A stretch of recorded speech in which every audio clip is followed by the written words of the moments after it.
Hello বন্ধুরা, সবাই কেমন আছো? আজ অনেক দিন পর আমি নতুন একটি রেসিপি নিয়ে হাজির হয়েছি। সবাইকে আমার চ্যানেলে স্বাগত। আশা করছি আপনারা সবাই খুবই ভালো আছেন, আমিও খুবই ভালো আছি। চলুন বেশি দেরি না করে আজকের রেসিপিটি শুরু করা যাক। আজকে আমি তৈরি করে দেখাবো আলুর রায়তা। তাই প্রথমে আমি এখানে 3টি আলু নিয়ে নিয়েছি সেদ্ধ করার জন্য। আপনারা চাইলে আলুগুলোকে মাঝ বরাবর কেটে দিতে পারেন। এখানে আমি আলুগুলোকে মাঝ বরাবর কেটে সেদ্ধ করতে দিয়েছি, যাতে এটা খুব তাড়াতাড়ি সেদ্ধ হয়ে যায়। এরপর এখানে আমি নিয়েছি 100 গ্রাম দই। আপনারা চাইলে এর থেকে পরিমাণে বেশি কিংবা কমও দই নিতে পারেন। এখানে আমি বাজারে টক দই ব্যবহার করেছি, আপনারা চাইলে ঘরে পাতানো দইও ব্যবহার করতে পারেন। এরপর একটি ছাঁকনি নিতে হবে, আপনাদের ঘরে চাইলে স্টিলের ছাঁকনি আপনারা ব্যবহার করতে পারেন। এরপর এর মধ্যে দই দিয়ে একটি আঙুলের সাহায্যে দইগুলো এখানে বাটির মধ্যে নিয়ে নিতে হবে। আপনি যদি আমার চ্যানেল আজকে নতুন হয়ে থাকেন তাহলে আমার চ্যানেলটিকে সাবস্ক্রাইব করে পাশে থাকা বেল আইকনটি অবশ্যই প্রেস করে দেবেন, যাতে নতুন নতুন ভিডিও আর কিচেন টিপস সবার আগে আপনার কাছে পৌঁছে যায়।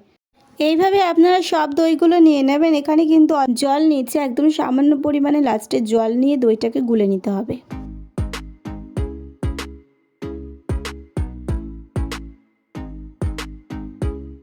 জলের সাথে দইটাকে এখানে আমি গুলিয়ে নিয়েছি। এগুলো কিন্তু পাতলা করা যাবে না, গাঢ় করতে হবে। এরপর এখানে আমি নিয়ে নিয়েছি সেদ্ধ রাখা আলুটা, যেটা আমি এখানে ছুলে নেব।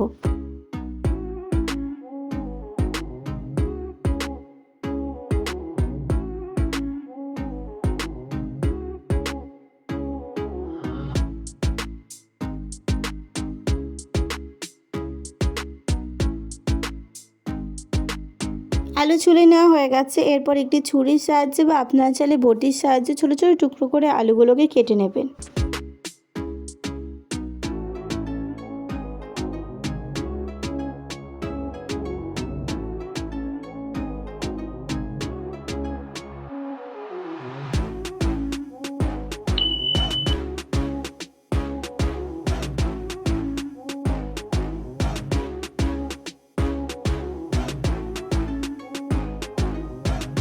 আলুগুলোকে এখানে আমি ছোটো ছোটো টুকরো করে কেটে নিয়েছি। এরপর এখানে আমি দইয়ের বাটির মধ্যে আলুগুলোকে দিয়ে দেবো।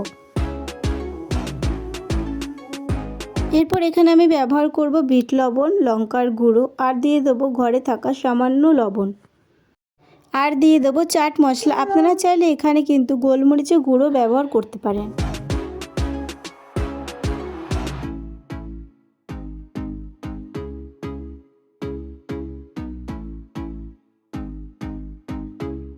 এরপর সবগুলো এখানে আমি একসাথে মিশিয়ে নেব।